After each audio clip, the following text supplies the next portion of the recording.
Tengo mucho que decir y tengo que ser selectivo, pero a veces tengo que medio tratar de ser exhaustivo en algo que tengo que decirles. Como introducción, nuestra denominación bautista es ejemplar. De veras, palabra, no es porque sea bautista. Gracias a Dios no tuve que escoger. Entro en la denominación, ahí me convierto, ¿no? Pero ya después estudiando, me di cuenta lo que era, dónde estoy. Y es, sinceramente creo que es la denominación más rica en contenido. Pero lamentablemente, hoy día tergiversado. Una de las enormes tergiversaciones que tenemos como iglesias bautistas en nuestro país es creer que las iglesias bautistas somos calca una de otras. Eso es un error contra nuestro origen. Cuando nacemos, ya saben esos mentados 7 principios que a cada rato les digo, pero hay dos en particular destacables. Uno es que la iglesia es autónoma, 100% autónoma. Estamos diciendo, cada iglesia se cocina aparte. No tenemos ni jefes, ni jerarquías, ni que copiarnos. Hay un error enorme en esto, porque yo he oído a lo largo de los años a mucha gente que dice que no son bautistas porque no hacen lo que hacemos los bautistas.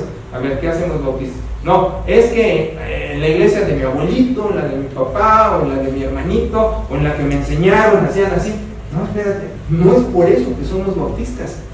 Somos bautistas por el contenido que tenemos, y son esos mentados 7 principios, no porque somos calca de otra iglesia. Y lamentablemente eso es muy común. Un pastor enseña una iglesia, los que salen de ahí enseñan otra iglesia, y los que salen de ahí enseñan otra iglesia, y creen que eso es ser bautistas. Yo como oveja recibí en mi iglesia la tontería que me dijeron que veníamos directamente del Nuevo Testamento. En el trazo histórico se llama landmarquismo o hitoísmo. Y digo tontería porque cuando se estudia la historia uno se da cuenta y dice, no es cierto, no existe un solo grupo que venga directamente de la iglesia del Nuevo Testamento. Hubo demasiadas tergiversaciones en el camino. Ni siquiera la iglesia católica tan inventada que viene desde Pedro, el apóstol, no es cierto. La iglesia católica en el siglo IV, en los 300 y feria, empieza a venir su estructura, con eso de que le dan permiso de ser, porque era perseguido el cristianismo. Pero no es ahí el nacimiento del catolicismo. Pasan muchos años hasta la Edad Media, estamos hablando del siglo X, el año 1000, 1100, 900, cuando el contenido, por lo que llamamos teología escolástica, que ahorita ni les entro a dar toda la explicación, pero contenidos supersticiosos y fantásticos, por decirlo de esa manera, nutren la fe. Y de ahí el escolasticismo empieza a marcar lo que es el contenido, ahora sí, del catolicismo, que eso en el siglo 16 empiezan los reformadores magisteriales, pero en el siglo XVII los reformadores radicales, hubo muchas reformas en Europa y se recupera el querer regresar a la iglesia del primer siglo. No hay ningún trazo de ninguna iglesia que venga desde el primer siglo, pero sí existe que después en la historia hubo grupos que dijeron, tenemos que regresar a los contenidos del primer siglo, y los bautistas son ejemplares con eso. Y sus 7 contenidos son maravillosos, pero 2 destaco. Cada iglesia es autónoma. ¿Cómo sé que soy bautista? Porque tengo los 7 principios. Pero cada iglesia mata pulgas como mejor quiere. Eso es claro. Y el segundo principio magistral, libertad de conciencia. Eso quiere decir, cada quien puede creer o no creer, o creer como se le pegue la gana. Eso es 1000% progresista. Hablando de religión, eso es el descubrimiento de que hay vida en Marte, para que me entiendan. Libertad de conciencia, cada quien puede creer o no, o creer como se le venga en gana. Entonces es maravillosa nuestra denominación. Ahora, híjole, hay mensajes devocionales, ¿sí? Un mensaje devocional apela a la emoción, ay, qué rico siento, Dios está conmigo, ajá. Y hay mensajes racionales que apelan al cerebro, que apelan a entender el contenido, obviamente, que tenemos como cristianos. Y este es de esta naturaleza. Va a sonar a clase. Entonces espero no aburrirlos, trato de ser dinámico y de poner ejemplos y cosas así, pero necesito su paciencia, pero también necesito su atención. Una vez dije, algo no llegó a las iglesias, y dije, la neurona. En las iglesias estamos acostumbrados a no pensar. En las iglesias es muy fácil simplemente que se nos dan los cartabones, es decir, las estructuras mentales. Esto tienes que pensar, esto tienes que pensar, esto tienes que pensar, y simplemente repetimos como pericos. Y eso es lamentable, terriblemente lamentable, porque otro de los principios bautistas es que el creyente es un sacerdote. Si voy a tener libertad de conciencia, es porque primero no tengo intermediarios delante de Dios y yo, más que Jesucristo. Entonces, estoy diciendo, la razón se necesita en la congregación pensar. Ahora, nosotros vamos a entrar a trabajar contenido que les va a rebotar. Y les va a rebotar porque han venido yendo en escuelas, institutos, clases, dominicales, sermones y todo. No, es el diablo, no lo hagas acá. Y estamos todos chiveados. Y entonces una de las cosas que más he venido viendo a lo largo de 36 años en el pastorado es, pastor, ¿puedo hacer? Y le digo a la gente, no se trata de que preguntes, se trata de que concluyas. Pero no puede concluir la gente porque no tiene formación, nada más tiene repetición. Entonces, al repetir como perico, no razono y no puedo llegar a mis conclusiones personales. Dos cosas deben quedar muy claras. Una, en la Escritura, Dios establece, valga la redundancia, con extraordinaria claridad qué comportamientos esperan del hombre, de sus discípulos, ¿verdad? Eso le llamamos moralmente importante. Sabemos que no nos salvamos por obras, que nos salvamos por fe en Cristo, pero sabemos que las obras son importantes porque muestran nuestra fe en Cristo, ¿verdad? La moral no nos mete al cielo, pero la moral muestra qué clase de creyente soy. Entonces aquí vienen preceptos tan claros que no son negociables. En los tianguis estábamos acostumbrados a regatear. ¿Cuánto es lo menos? ¿Cuánto es lo menos? Hoy nos dicen, no, los artesanos no quieren regateo, su trabajo vale, así que lo que te dicen no lo regatees. Si con los artesanos ya no se regatea, con Dios menos. Si dice, no mientas, pues no voy a regatear, es una mentirita.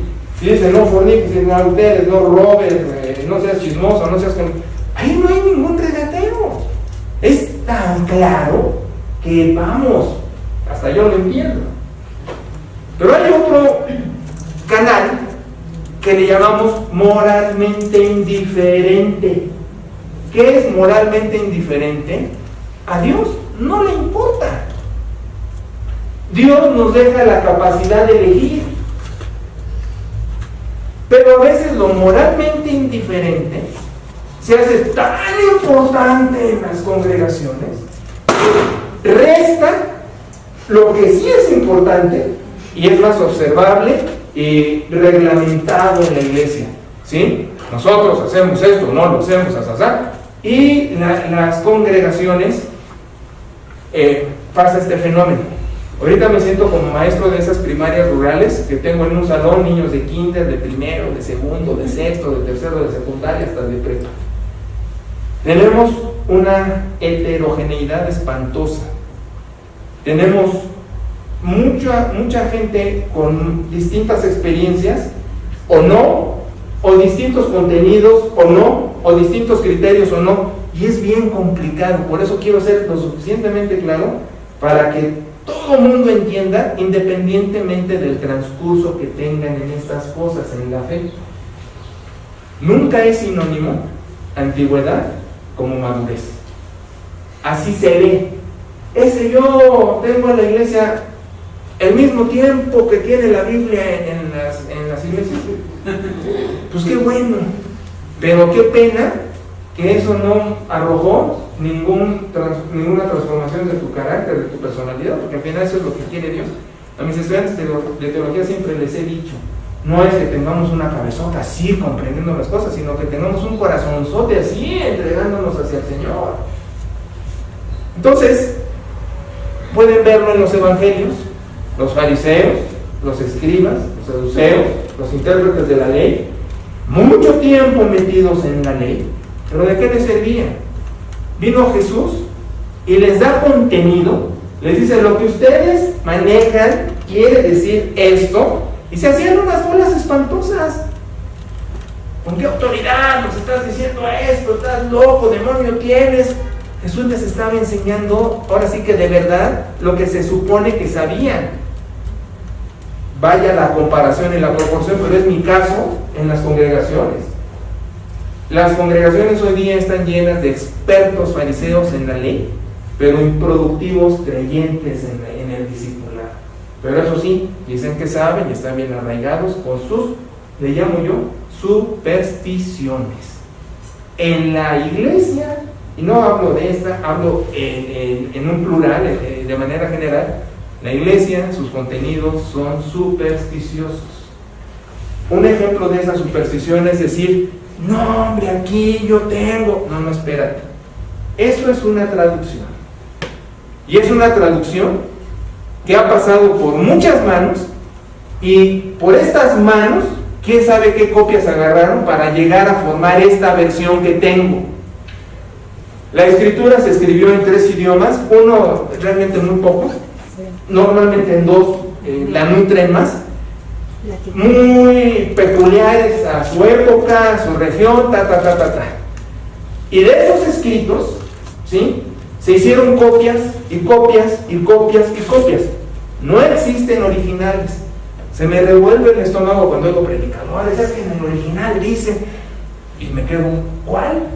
No existen, no hay.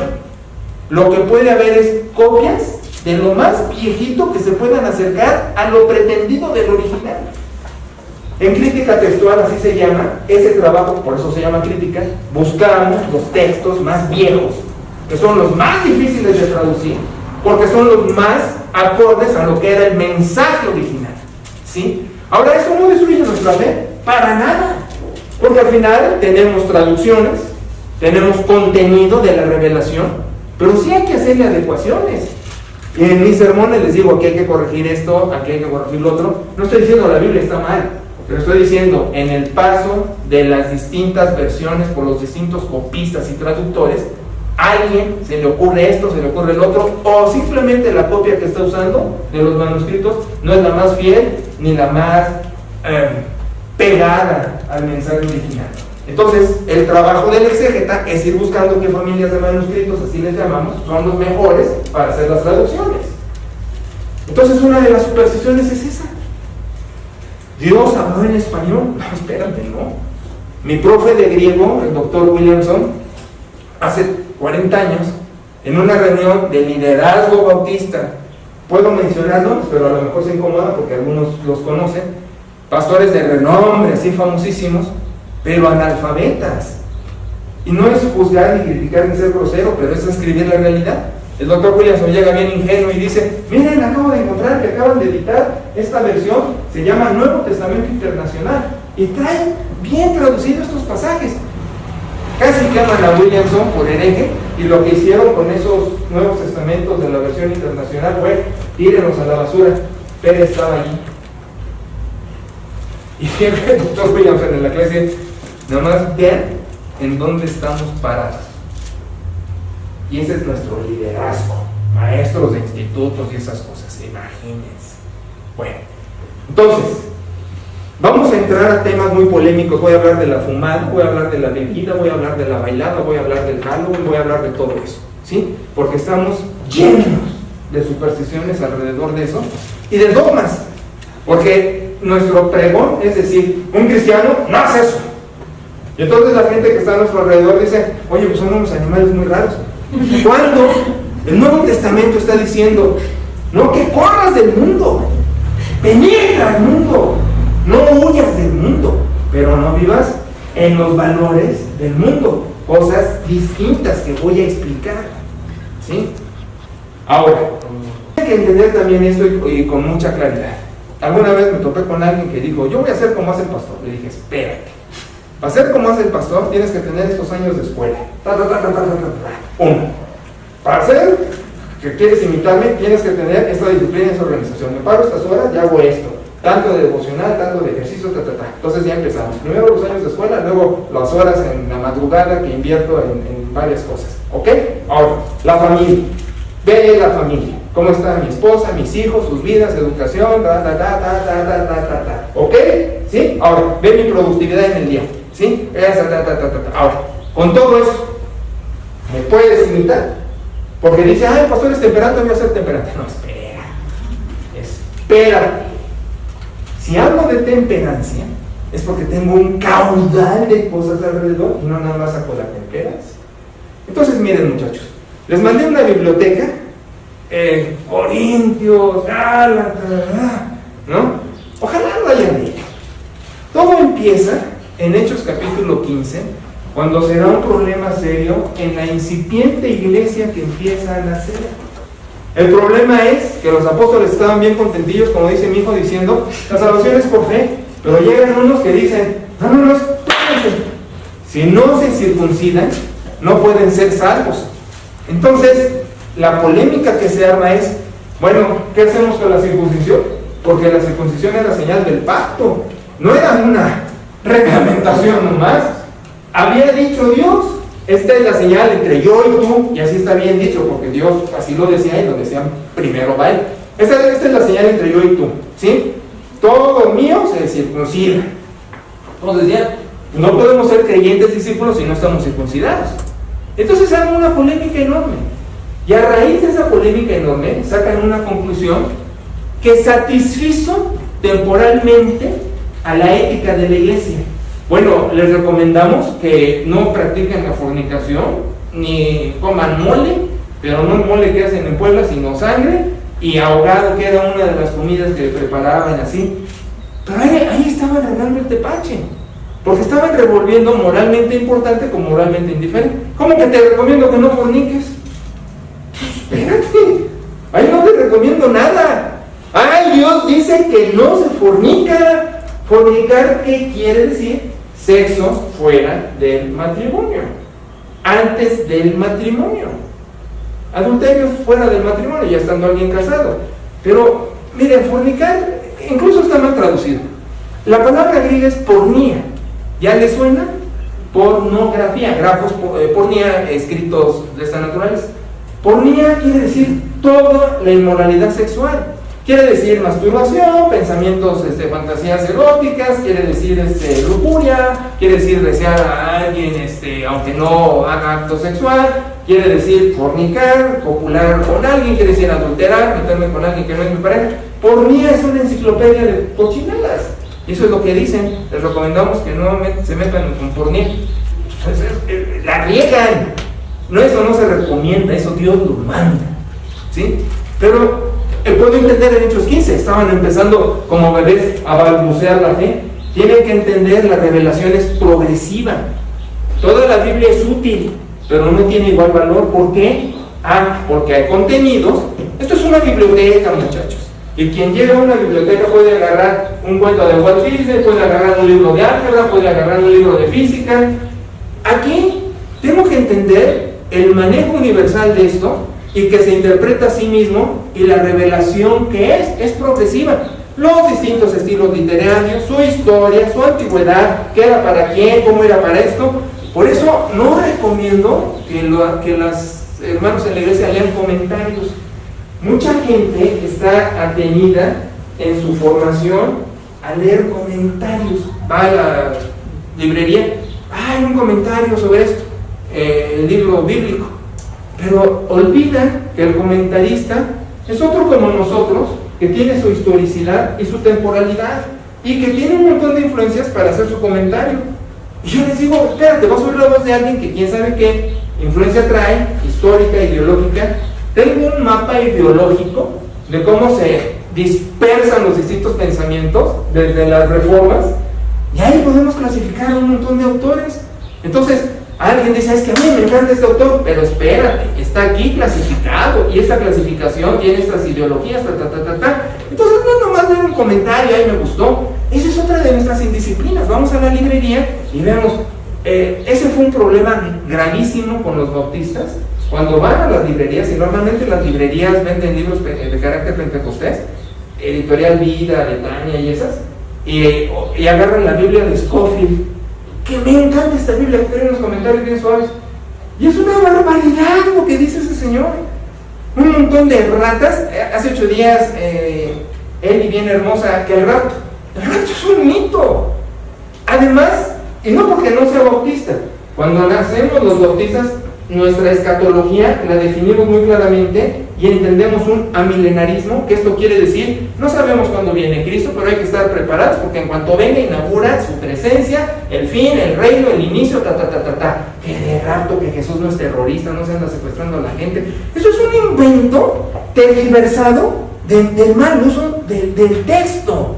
Entonces la gente lo ve, lo compras en películas, que el infierno, que el rapto, y el morbo en las iglesias se extiende, y en la superstición, pues ya me quedo con lo que aprendí. Pero no es educación, no es formación. Pero no puedo hablar de eso, eso tendría que hablarlo en otro momento, ir a los textos, Bueno, es un ejemplo nomás del daño que hace leer por leer sin formación. Bueno, entonces, aquí el asunto es que la iglesia vive en un demonismo. ¿De qué estás hablando, pastor? Estoy hablando desde que la iglesia está en tribulación, y esto quiere decir que tiene que luchar remando contra corriente para estar en Dios, porque el mundo caído le fue entregado al malo. Eso dice Jesús. Sí, es el príncipe de este mundo. Sí, la hora viene y el príncipe de este mundo. ¿Qué quiere decir? Pues que en el mundo caído, pues lo disfrutan. Y nada más salimos de la reunión y lo vemos. Hace ratito veníamos en la calle y vimos un choque y estaba un tipo tirado. Le digo, pero no, ni está atropellado ni nada, está embarrado en el árbol. Este viene de la fiesta de la noche, va saliendo, viene borracho y le dio al árbol, ya está todo tirado de borracho, ¿no? El mundo es perverso, el mundo es un demonismo, ya estamos atrapados en eso. Ahora, ¿qué va a hacer el creyente? Pues no va a participar de eso. En Corintios, primero tengo que decirles algo. En Hechos 15, cuando salen con eso de que se tiene que circuncidar aparte de creer, entonces el apóstol Pablo cranea, y la primera obra que hace es la carta a los Gálatas.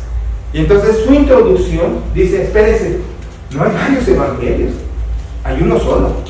Ustedes están haciendo varios evangelios cuando le meten obras al evangelio de fe, y aunque venga un ángel a anunciárselos, eso es una maldición. Esa palabra es lo que quiere decir, se echó a perder. Anatema, primero es una ofrenda, pero es una ofrenda que se echa a perder, se contamina. Es como si a un plato rico de comida que van a entrarle le cae una cucaracha, ya no quiero eso es anatema. Entonces dice Pablo, si entendemos mal el evangelio, ya lo maldecimos. ¿Por qué? Porque el evangelio no tiene ingredientes. Fide sola, dirían en la época de las reformas, gracia sola, ¿no? Es fe. Incluso los regaña y los insulta. Ahí viene un insulto, no se ve en español, les dice estúpidos. Está traducido creo en la Valera necios, y en otras versiones no sé.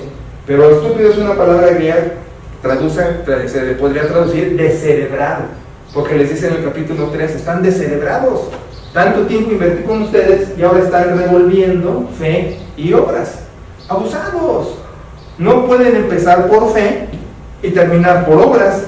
Esto es un evangelio de gracia, por eso dice en Gálatas, ni la circuncisión ni la incircuncisión vale algo, sino la fe que obra por el amor. La fe que obra por el amor. Pero pone una advertencia, nada más no se da libertad para abusar. Cuidado, pone una lienda. Si eres un creyente libre, vives por fe, pero no te aloques. La libertad es un término utópico en filosofía. ¿Quién tiene libertad absoluta? Nadie. Es que el tren corre libre por donde lo permite el riel. El creyente es libre por donde Dios quiere que andemos. No hay que se revuelve. Yo he escuchado mucho, es que es liberal, son términos que ni saben qué quieren decir y hacen mucho daño. Un liberal Es un tipo que no cree en la inspiración de las Escrituras, que no cree que Cristo se encarnó, que no cree que resucitó. Eso es un liberal. Entonces, imagínense nada más qué barbaridades se dicen cuando se mencionan esos términos. Entonces, la iglesia siempre ha vivido en un demonismo. ¿Cómo? Si somos de Dios. Sí, sí somos de Dios, pero estamos en una sociedad endemoniada. Siempre, siempre. El apóstol entonces en Corintios pone estas advertencias. Capítulo 8 que les mandé, capítulo 10. Está diciendo, bien, abusados. Aquí la cuestión está peligrosa porque en la sociedad hay un demonismo mezclado. Tenemos que aprender, sabiendo eso, a conducirnos, pero sin dejarnos intimidar por esto. Una de las cosas que sucedía en Corintios 8, que es el asunto, es sacrificamos carne a los ídolos. Bueno, no los cristianos, no era en plural, sino sacrifica a la sociedad. Entonces el apóstol manda una recomendación. Mira, cuando vayas a comprar la carne, ni preguntes si fue sacrificada a los ídolos, es mejor que ni sepas. Pero no está diciendo abstente de, está diciendo para tu tranquilidad, ni preguntes. Pero él dice, pero yo sé que un ídolo no es nada. Y el que le da fuerza al diablo, pues ya se la regaló. Porque el diablo no puede hacerte nada si tú no le das poder. Entonces, puedes comer la carne que se da a los ídolos. Pero dice en el capítulo 10, pero no participes de su altar. Abusado. ¿Qué está hablando? Pero es que son dos cosas bien distintas, gimnasia y magnesia. No se revuelven. Si yo les dijera, oigan, vamos a jugar tarot, vamos a jugar la ouija, vamos a hacer una sesión espiritista, quémenme leña verde por el amor de Dios. Pero si digo, hay unos escuincles pidiendo voces, pues voy a dar un dulce, ¿qué pasa? No pasa nada. Ahora, no, serio, sí pasa, porque eso es del diablo. ¿Sí? El origen del Halloween es satánico, demoníaco, europeo, horrible, sacrificado, es espantoso, ¿sí? Pero cosa distinta, y muy distinta, es que yo, en la escuela, si me dicen, es que los niños se van a disfrazar de fantasmitas, y yo digo, le pongo una sábana y qué pasa. Ahora, ustedes pueden decir, ¿qué estás hablando, Willis? Romanos 14 empieza diciendo, recibe al flaco en la fe, pero no para discutir, porque uno piensa que no puede tocar la carne que se sacrificó al ídolo. Les decía hace 8 días, los ídolos no eran San Martín de Porres y la Virgen Guadalupana, porque se ven más o menos, se ven feos, pero los ídolos esos eran de miedo. Monstruos así, horribles. Y dice en Corintios 10, Pablo, atrás de un ídolo hay un demonio. Pero cosa distinta es, oye, es una pena que esa carne se eche a perder. Ahora ustedes me van a decir, no, pero ¿cómo eso? Es que tengo tanto que informar. ¿Qué creen que pasa en el altar de Día de Muertos Mexican Curious? Exactamente lo mismo. La costumbre prehispánica, que era poner la ofrenda de comida, era porque viene el muerto, entonces se la pongo. Eso es satánico. ¿Cómo que viene el muerto? No viene el muerto. Y peor, en el Antiguo Testamento, no consultes muertos, o sea, ¿cómo? Pero si no entramos esos tamales. ¿Por qué? Porque ahí sí. Ahora, aquí hay otra cosa todavía peor. El asunto prehispánico le decimos en filosofía de la religión, sociología de la religión, sincretismo, porque ya no es lo puramente prehispánico. Ahora se le metió catolicismo y se le metió la superstición del momento, y ahora el altar de muertos es una pachanga, porque no es indígena nomás, sino es con estampitas de santos y todo. Entonces ahora yo diría está peor, Porque todavía fuera lo prehispánico, bueno, decíamos, pero ahora metiéndole el sincretismo y metiéndole todas esas cuestiones, pero ahí se le dan los tamales. Ahora, ¿qué decimos? ¿Cómo me oirían como cristiano? No, que sus niños no hagan altares en las escuelas, que hacen exposición, que no venga el turismo a Pátzcuaro ni a Janitzio, porque es del diablo y todo. Pues yo me vería realmente ridículo, porque estoy olvidando la expresión cultural, aunque su origen es diabólico. Pero eso sí, ahí ofrendamos en el altar la comida y la comemos, no tenemos ningún problema. Yo les diría, espérate, es tan malo como el Halloween, pero porque una cosa sí y otra no. Ahora entiendan, y necesitan entenderme bien, yo no estoy recomendando que se haga nada, y nadie debe decir, porque esa es otra de las cuestiones muy delicadas, entonces podemos, entonces hacemos. El capítulo 14 está diciendo, va a ser una cuestión de conciencia, lo que es moralmente indiferente, pero también pone una advertencia, y esa advertencia me molesta a mí, porque dice, ten cuidado siempre con el flaco en la fe. Y yo digo, ¿hasta cuándo? Yo entiendo que debo de tener cuidado con el flaco en la fe, cuando empieza la fe, cuando está caminando sus primeros pasos, pero si es un dinosaurio en la fe, y Andrés ha querido ser flaco por prejuicio, por necedad, por no razonar, entonces digo, ya no eres flaco, eres necio. Entonces ahí tengo un problema con el apóstol Pablo, ¿no? Ten cuidado con el flaco. ¿Hasta cuándo? ¿Cuánto tiempo aguanto al flaco en la fe? Si se niega a crecer y a madurar y a leer y a reflexionar. Ahora, este capítulo es sensacional porque Gálatas ya describe que el Evangelio es puro, pero Romanos es una enciclopedia de Gálatas. Gálatas es el esbozo, es la teoría de Pablo, de los romanos, no se extiende. Y aquí puede poner lo que no puso en Gálatas y en Corintios se quedó corto. Aquí va a decir, hay dos valores extraordinarios en la vida de la iglesia. Dos valores extraordinarios. Uno es no menospreciar y el otro es no juzgar. ¿A qué se está refiriendo el apóstol Pablo? Decimos los creyentes, el creyente no toma una gota de alcohol. A ver, ¿por qué? ¿Por qué es malo? Sí, sí es malo, pero no es tan malo. Dice aquí, para el que lo piensa, las cosas son malas. Las cosas no son ni buenas ni malas en sí mismas, es el uso que le da y la manera como la maneja la gente. Yo jamás le voy a recomendar a alguien bebe, pero voy a decir, el Nuevo Testamento no habla de jugo de uva. Yo cuando era oveja, el pastor, que es muy famoso y muy renombrado, me dijo, bueno, nos dijo, no es vino, no es alcohol, era jugo de uva. Y yo desde chavito me preguntaba, pero con el jugo de uva se emborracha uno. Cuando muchos te aflojas la panza si le metes recio, pero emborracharte. Fue estudiando griego que, ¿cuál es el jugo de uva? Esto es alcohol. Y en Europa la gente toma, es decir, el cristiano bebe cerveza, toma vino tinto. ¿Por qué aquí no? Se llama ética situacional. El profe de griego que tuve, Dr. Williamson, estuvo en la Segunda Guerra Mundial, fíjense bien ruco ya, es decir, cuando me dio. Y en la Segunda Guerra Mundial está comiendo con alemanes cristianos, curiosamente, fíjense.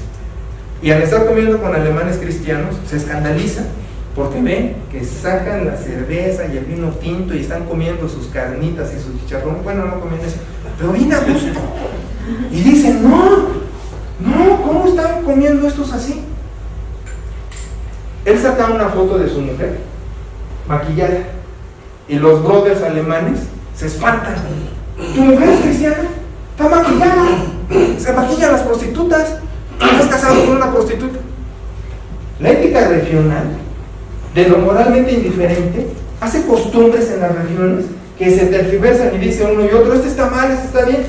No, son cuestiones regionales, son culturales. Entonces el apóstol va a dar en lo moralmente indiferente dos valores: no menospreciar y no juzgar. ¿Qué dice? Si yo digo Yo puedo comer con una copa de vino tinto porque así estuve acostumbrado en la casa.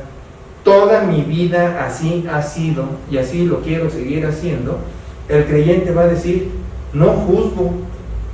Si él ha decidido que puede hacerlo y tiene esa conciencia y no ofende a Dios, él lo hace, como dice aquí en el capítulo, es una conclusión de su fe y no daña a Dios. Está bien. No empiezo, ay, fíjense que él agarró una copa y está así. No, está bien, si él lo hace. Ahora, si ella no lo hace, si ella dice, yo ofendo a Dios y me atrevo a hacerlo, entonces yo no la voy a menospreciar. No voy a decir, uy, flaca en la fe, qué débil y todo. Ahora, ¿el alcohol es un problema en nuestro país? Oh, sí, y serio, muy serio. Familias desintegradas, mujeres golpeadas, hijos abandonados, accidentes en la calle. ¿Qué pasa en nuestro país? La gente no sabe beber. ¿Qué hacen? Toman una copa, se embriagan. La Escritura dice, es moralmente indiferente la temperancia, es moralmente importante la embriaguez. El valor que doy yo es cuidado con la embriaguez. Oye, yo no me quedo tirado, espérate. La embriaguez es cuando el alcohol empieza a tomar control de ti, no hasta que estés tirado. Dice en Efesios, no te dejes controlar por el alcohol, déjate controlar por el Espíritu Santo.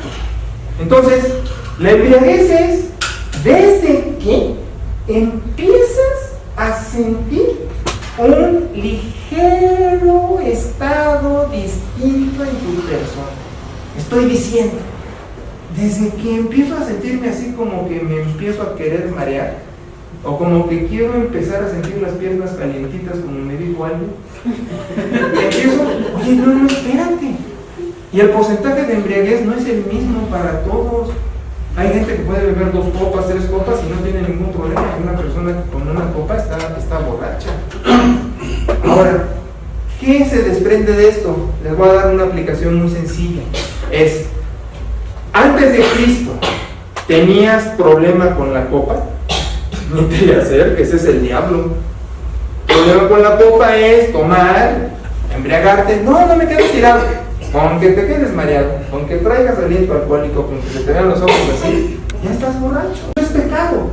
Y eso dice Dios, no se hace. Entonces, si antes de Cristo tenía yo problemas con la copa, no la toco.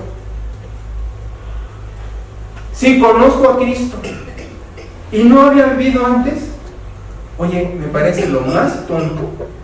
Si no bebías y ahora que conoces a Cristo se te antoja, me parece lo más absurdo. Gastas dinero a lo tonto, no tiene sentido. Y entonces el último valor sería, si antes de Cristo podías ser temperante, comías con una copa de vino tinto, no te embriagabas, simplemente una copa en tu comida.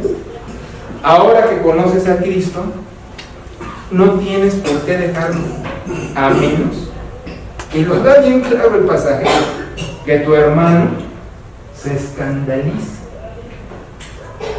Si tu hermano se desmaya, porque dice, es más importante el hermano que tu capacidad de decisión. Si para el hermano eso es problema, me abstengo. Yo soy abstemio en mi congregación por amor a mi gente, pero no porque la copa en sí sea mala. ¿Me explico? ¿Qué sucede con esta derivación? Por ejemplo, en la oficina. En la oficina se dice, es el fin de año y vamos a brindar una copa de sidra, de champán diría, pero no son tiempos. Vamos a tomar. Innumerables veces he escuchado, pastor, ¿puedo hacerlo? Le digo, no, espérame, no me preguntes, lee la Escritura, saca tu conclusión, saca tu convicción, es una decisión de conciencia, no es que yo te mande, porque no hacemos una reglamentación, no es, creo en Cristo y me circuncido, o sea, espérate, es una cuestión que tú debes de decidir y decidir tranquilamente, ¿sí? Pero sí sucede, vamos a brindar de fin de año en la oficina, no porque soy cristiano. pastor, oye, espérate, es una culpa. Estás cortándonos a los demás, no somos tus colegas, no colaboras. ¿O qué? Cuando uno dice soy cristiano, entonces yo soy un animal, porque cristiano es sinónimo de persona. Entonces yo, si tomo una copa en el brindis navideño de la oficina, soy un animal. Y eso creemos que es testimonio. Eso no es testimonio, señores.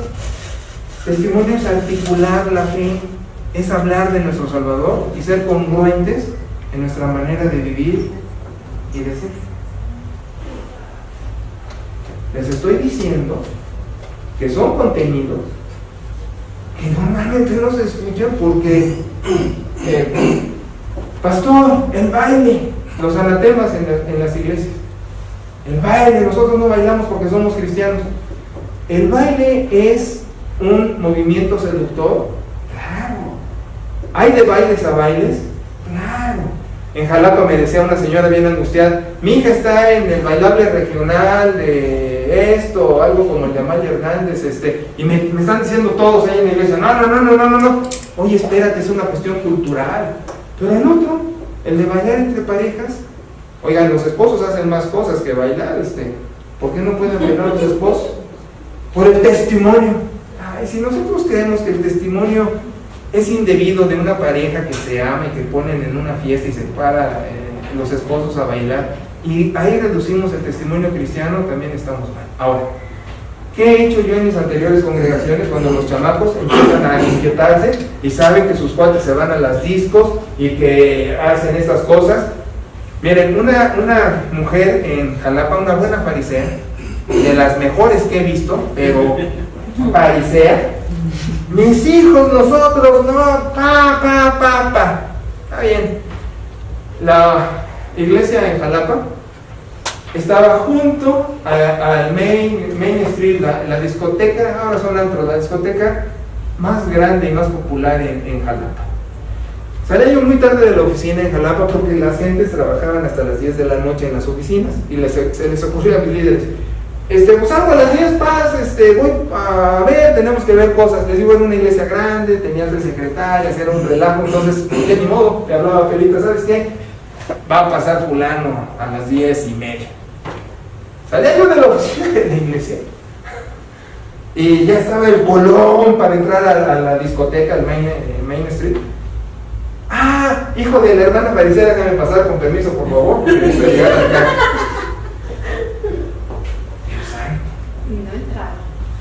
No, sí entraba el escuincle, por supuesto, me valía. Pero nosotros hacíamos esto.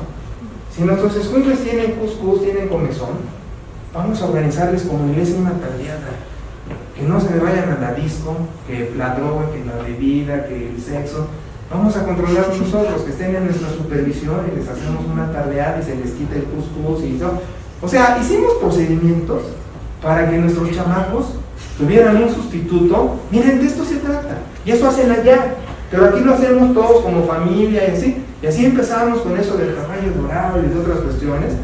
En los 15 años de mi hija, empieza el caballo dorado y todo, va el doctor Durán, famoso diácono de la primera, ve el bailable, ve a pegar con el bailable con las señoras, después de darle los primeros auxilios de la resucitación, su opinión fue, pues no está mal, ¿verdad? Pues es como una coreografía. Bueno, ya empiezas a entender.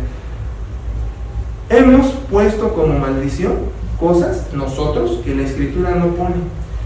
Aquí está diciendo, es cuestión de conciencia, es cuestión de fe. Está diciendo, si tú crees que algo no es pecado, de lo moralmente indiferente, no de lo que Dios pone con tanta claridad, y decides que puedes participar, que no pasa nada, adelante. Pero pone esta cláusula y bien clarita. ¿Sí la distinguieron en la lectura? ¿No la distinguieron, muchachos? Pero si dudas, dice el versículo 23, ya la regas. A ver, yo voy a bailar con pera en los 15 de Chad. Ay, no, pero a lo mejor ofendo a Dios. Ya nada más por eso me está diciendo, échale para atrás. porque ya la regaste. Ni te atrevas, porque ya estás en pecado. Fíjense cómo nos maneja Dios. Dice, mi hijo, adelante, hasta donde tu conciencia te diga, en lo moralmente indiferente, subrayo y resubrayo. El cigarro, ¿es malísimo? Sí. Hace un montón de daño, el cáncer famoso, aparte dientes amarillos, es muy malo, terrible. Pera tuvo de pastor al señor Treviño, famosísimo en la denominación, estudioso en Europa, en Estados Unidos, un teólogo, pastor de la primera en México, que cuando entraban a su oficina tenían que hacerle así, porque parecía que había dado señales de humo al Señor. En la iglesia, la primera de México, que las primeras son especiales, yo había pastoreado pura primera hasta ahora, si son canijas, le permitía a su pastor eso, y bien muchos, pero el hombre era de este calibre. Ahora, ¿estás recomendando fumar? No estoy recomendando fumar. Oye, pero empezamos a usar textos aislados, pero nuestro cuerpo es templo del Espíritu Santo. Sí, efectivamente. Entonces, no le metas picante, no le metas Coca-Cola, no te desveles, no comas grasas, no comas harinas, no comas azúcares, porque no tienen la publicidad del cigarro, pero hacen igual o más daño. ¿Saben el índice de diabéticos que hay en México? ¿Saben el índice de obesidad móvil y de todo eso que existe en el país? Entonces, nos gusta clasificar ciertas cosas. Entonces, como diría el apóstol, si vas a ser tan valiente con un aspecto de la ley, pues métete con todos. Ahora, ¿estás recomendando fumar? No, pues, jamás. Me parece lo más tonto gastar dinero en una cosa tan repugnante, tan apestosa. Hoy termino de correr, iba a decir temprano, no, fue a las 7, ya sentía yo que era mediodía, necesito correr oscuro y ya era, termino y así bien padre, y pasa un tipo en la calle con su cigarro y casi le digo, bueno, ya se imaginarán, introdúcelo en tu oreja, casi le digo, ¿no? ¿Qué hago yo? Oxigenado y sales tú por él. ¡Es terrible! Pero Carlos Spurgeon, uno de los más mentados pastores bautistas del siglo XIX,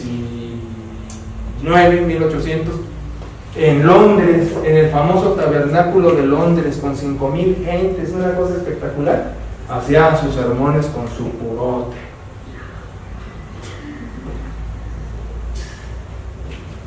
Tenemos que entender que las cosas no son buenas ni malas en sí mismas, sino es el uso que nosotros le damos. Yo no vivo bajo superstición, yo no dejo que las cosas me usen. Ahí está el detalle.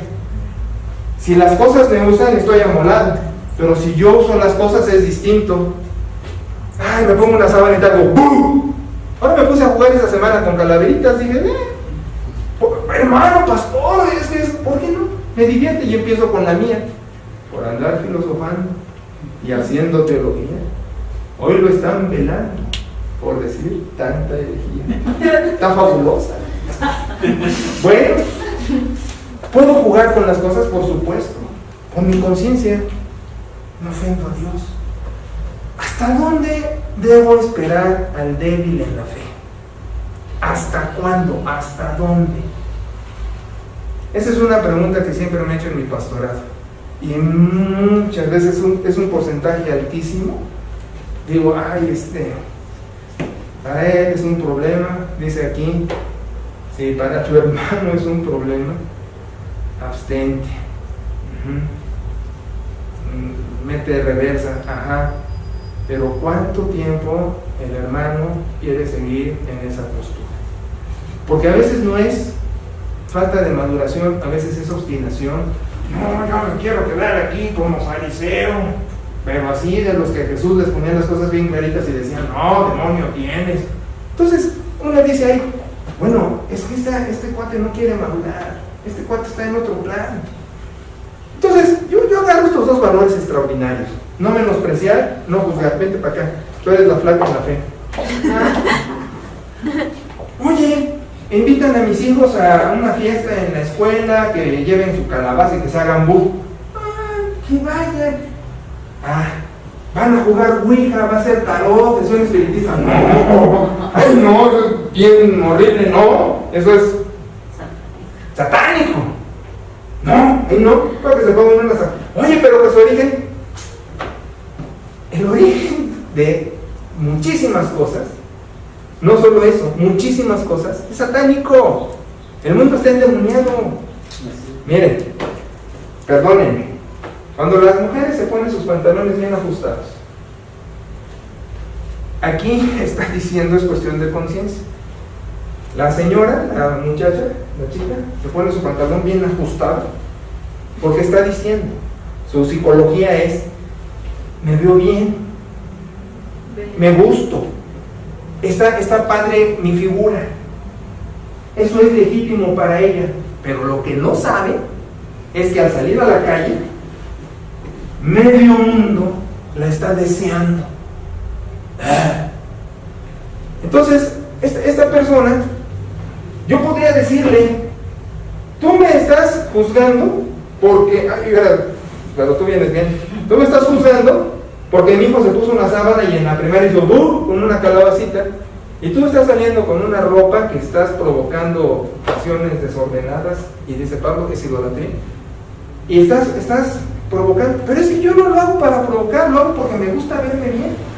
Exacto, pero si pondero todas las cosas, ese erotismo, esa sensualidad va a dar lugar a la lujuria y etc. Entonces, yo diría, si hago un análisis exhaustivo sociológico, me voy de espaldas porque N cosas están manejadas diabólicamente. Porque como dice el apóstol, para el que piensa que algo es impuro, para él lo es. Pero si yo tengo la mente saludable y la muchacha se viste así porque dice, me gusta mi figura, me siento bien, y yo puedo verla con respeto, no tengo ningún problema, no la juzgo. Vamos, ella delante de Dios está pensando que no está ofendiendo a Dios, es un boleto. Sí, me doy a explicar. Entonces los valores son, si yo me atrevo a hacer cosas moralmente indiferente, no importante, no estoy diciendo vamos a jugar Ouija, vamos a una sesión espiritista, estoy diciendo compré una calabaza en Walmart porque me divirtió. No, espérate, no me juzgues, respeta mi elección en Cristo, donde estoy decidiendo que esto no ofende a Dios y no tengo ningún problema de conciencia. Si tú no lo haces, porque dices, si compro la calabaza, estoy promoviendo, yo no te menosprecio. Se puede convivir en la congregación, se puede convivir con los hermanos, con estos valores. Cualquier decisión que yo tomase, en mi capacidad de sacerdote delante de Dios, haciéndola por fe, que sé que no ofendo a Dios, es mi asunto. Moralmente indiferente. O cualquier decisión que yo no tome porque siento que ofendo a Dios, porque dudo, no lo hagas. Y ni me juzgan y ni menosprecio, sino así convivimos. Y en vez de escandalizarse y decir es que fulano, es que sutano, es que esto no entiende, es que este entiende demás, simplemente decimos, como dice el apóstol, cada quien esté convencido en su propia mente. Pero vuelve a poner este paradigma brutal. Pero si para tu hermano es tropezadero, por amor a él, abstente. A mí me llama mucho la atención, de veras, todavía es una cosa que no puedo entender y ya no puedo preguntar.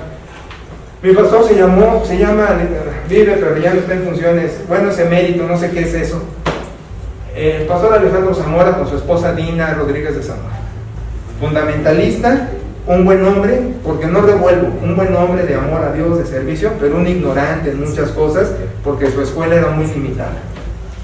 Su esposa un día, a los escuincles en la Unión de Jóvenes, les estoy hablando del año 75, dijo, vamos a hacer un Halloween, muchachos, vengan disfrazados, y yo fui de vampiro.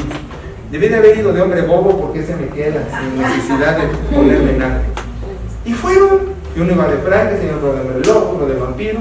Nos reunimos, jugamos, celebramos, comimos y dijo al final, esto tiene un origen diabólico, pero nosotros lo hicimos en la manera más sana. Y luego lo que me llamó más la atención es que Estrella de Belén, tan fundamentalista, de ahí son muchos que algunos conocen, buenos fariseos, hace eso. Todavía me quedo y me dan ganas, pues ya no puedo, a menos que sea una ouija y le pregunte, dime, ¿por qué hiciste? ¿Por qué una iglesia tan fundamentalista hizo esas cosas? Me llamó mucho la atención. Estuve predicando en Oakland hace 10 años, 12, 15. Y una de las cosas que hacían, cerraban filas los hermanos en la iglesia y llegaban los escuincles, de veras a mí me dan una pena. Llegábamos a escuincles y decían esos, ¿dona o dulce? No, somos cristianos, sáquense. Los chaloquitos quedaban así. Y yo decía, híjole, si estos dicen que eso es el testimonio, ¿qué les cuesta darle un dulce al escuincle?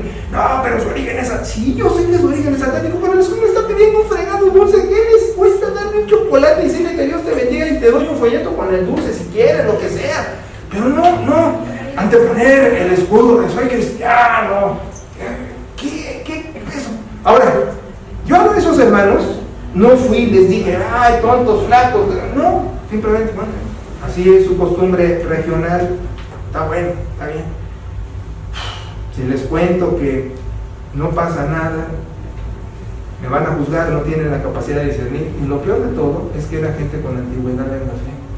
Y esa es mi frustración. ¿Hasta cuándo el débil va a ser débil? ¿Hasta cuándo el flaco va a ser flaco? ¿Cuánto tiempo va a pasar que en las iglesias vivamos por supersticiones? Yo no recomiendo hacer Halloween, yo no recomiendo que se beba, yo no recomiendo que se baile, yo no recomiendo que se fume, yo no recomiendo nada que nadie esté convencido de su propia mente que puede hacer en su libertad como sacerdote delante de Dios sin pecar. Pero lo que sí recomiendo es lo que dice Pablo: abstente si lastimas a tu hermano. Pero ahí le faltó a Pablo. ¿Y hasta cuándo el hermano va a ser flaco? ¿Hasta cuándo? Mis hijos crecieron con una formación de un montón de contenidos. No les decíamos, hay pastores que sacan a sus hijos cuando tocan temas, nosotros los traíamos, temas. Y en la iglesia siempre ventilábamos todo, que no quiere decir ser indiscretos de los problemas personales o pecados, pero tratábamos los asuntos, ¿sí? Cuando se dice, no, es que ciertas cosas sí, ciertas cosas no, yo digo, no estás formando. Ahora, es la manera de decir las cosas, porque no se le dice igual a un adulto que se le dice a un niño, pero sí se le puede dar el mismo contenido de la manera que lo pueda recibir. Es un principio pedagógico. Pero crecieron estos cuates con su criterio. Mi hija está en un grupo, sus siglas ni sé cuáles son, pero de pureza sexual. Su pureza sexual no se limita nada más a la virginidad hasta el matrimonio, sino abstención de contenidos de cualquier índole, porque les digo, todo está sensualizado. Para anunciar carros, vale, la vieja y toda, para anunciar un culto también, no. Todo está sensual, todo está demonizado.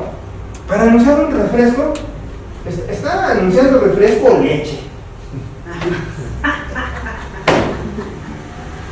Vivimos demonizadamente. El creyente debe tener la capacidad para saber moverse entre eso, con contenidos, con formación, saber qué hace daño, qué contamina, qué puede decidir, qué no ofende a Dios, qué es moralmente importante, tan claro. Digo, ni siquiera tengo que explicarlo. Clarísimo que está. En Hechos 15, les recomendamos que no estén en pornea. Eso no se recomienda, eso se ordena. Burros. Pero tantas otras cosas que el creyente tiene la capacidad de decidir.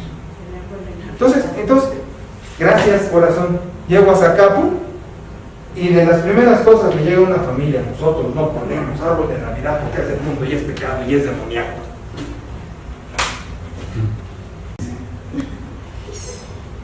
Viejo. Bueno, y ya, un rollo ahí, ya al fin se puso el árbol de Navidad en su casa, que no era lo que yo percibo. Yo no busco que la gente haga lo que yo digo. Lo que busco es que la gente comprenda lo que aquí dice, Y como sacerdote, que tome sus decisiones personales. A mucha gente le decía, pastor, ¿puedo? Decide, por favor, menos contenidos, resuélvelo, porque si no estamos en una reglamentación y es un evangelio distinto. Y en iglesias es un evangelio maldito, dice Gálatas, porque desde las tribunas de liderazgo, se puede, no se puede, no, sí, sí. Entonces digo, espérense, esto no es el evangelio, estos no son nuestros principios bautistas. ¿En dónde está la gente? Atascada en supersticiones ideológicas. Llegar a decirme eso, ¿puedo poner algo de nada? No me lo preguntes, por Dios. ¿Qué manera de decir lo que es el mundo? No, perdóname. La rosca de Reyes tampoco se puede poner. Y los tamales. Porque el niño es el Señor Jesús. En un lugar, eso dijeron. ¿Cómo se atreven a poner rosca de Reyes de liderazgo en la iglesia? Hasta ahí llegamos. Entonces hay que saber discernir, hay que saber discernir, y son valores extraordinarios, cada quien esté convencido en su propia mente, ¿verdad? Pero si dudas que algo no está bien delante de Dios, aunque no te lo ordenó, que no es moralmente importante, pero la piensas, detente. Y si ves que ofende a tu hermano, que lo lastima, no lo voy a hacer por amor a mi hermano. ¿Pero cuánto tiempo? Si es un dinosaurio en la fe, oye, viejo, ya crece, eres un chabelo en la fe, tienes 60 años en el evangelio y todavía me estás saliendo con preceptos como en Colosenses, que no gustes, no mires, no toques. Cuidado. No hay como creyentes con contenido, con toma de decisión delante de Dios, con buen testimonio, pero buen testimonio. No me refiero a la superstición del testimonio, de que los cristianos no hacemos esto. No, espérate. Entonces, abstente de harinas, de azúcares, de grasas, haz ejercicio, haz un buen devocional, sé congruente, sé puntual, sé formal, sé organizado, y no me digas, es que en la oficina yo no participo porque soy cristiano, pero ¿cómo eres chismoso? Y es peor que seas así de chismoso y que estés así. Bueno, no, tengo que terminar, perdonen, es demasiado tiempo. Si tienen preguntas en corto, encantado de tratar lo que sea necesario tratar, estoy a sus órdenes, encantado. Pero estos contenidos racionales, lo que tiene que llevarnos es a amar más a Dios, a tener más conciencia sobre nuestra participación cristiana y a una mejor toma de decisiones fundamentada en la fe, no en la superstición.